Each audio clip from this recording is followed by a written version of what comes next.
భానుడు భగభగలాడుతున్నాడు. AC cooler లేకపోతే క్షణం గడవని పరిస్థితి. దీనివల్ల దేశంలో కరెంటు వాడకం రికార్డు స్థాయిలో పెరిగిపోయింది. మున్ముందు పవర్ కట్ గండం ముంచుకొచ్చేలా ఉండడంతో కేంద్రం రంగంలోకి దిగింది.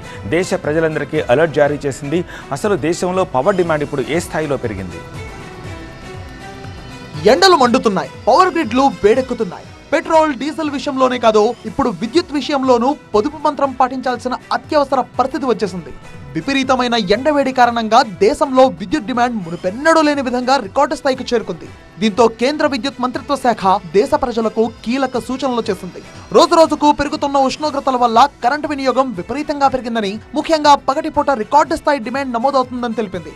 అందుకే ప్రజలంతా విద్యుత్ ను కాస్త జాగ్రత్తగా వాడుకోవాలని సూచించింది కేంద్రం. తీవ్రమైన వేడి, ఉక్కపోత కారణంగా కరెంటు వినియోగం వరుసగా 4 రోజుల పాటు మునుపటి రికార్డులను బద్దలుగొట్టింది. మే 18న పగటిపూట గరిష్ట డిమాండ్ 257.37 గిగావాట్లు ఉంటే మే 19వ తేదీ అది 260.45 గిగావాట్లకు చేరింది. మే 20న 265.44 గిగావాట్లకు పెరగ్గా మే 21న ఏకంగా 270.82 గిగావాట్ల మార్కును తాకి కొత్త రికార్డును క్రియేట్ చేసింది. ప్రతిరోజు మధ్యాహ్నం 2 గంటల నుంచి 4 గంటల మధ్య ఉష్ణోగ్రతలు గరిష్ట స్థాయికి చేరుకుంటున్నాయి. ఈ పీక్ అవర్స్ లోనే ఇళ్లు, ఆఫీసుల్లో ఎయిర్ కండిషనర్లు, కూలర్లు, ఫ్యాన్ల వినియోగం విపరీతంగా పెరిగిపోతోంది. దీనివల్ల విద్యుత్ సరఫరా వ్యవస్థలో గ్రిడ్ నిర్వహణపై ఒత్తిడి తీవ్రమవుతుందని కేంద్ర విద్యుత్ మంత్రిత్వ శాఖ ఆందోళన వ్యక్తం చేసింది.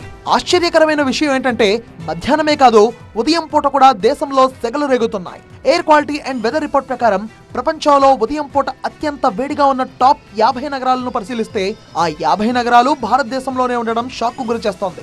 వడగాలుల కారణంగా మధ్యాహ్నానికి ముందే ఉష్ణోగ్రతలు 40 డిగ్రీల పైనే ఉన్నాయి. ఒడిశాలోని బాలన్గిరిలో అత్యధికంగా 45 డిగ్రీల ఉష్ణోగ్రత నమోదైంది.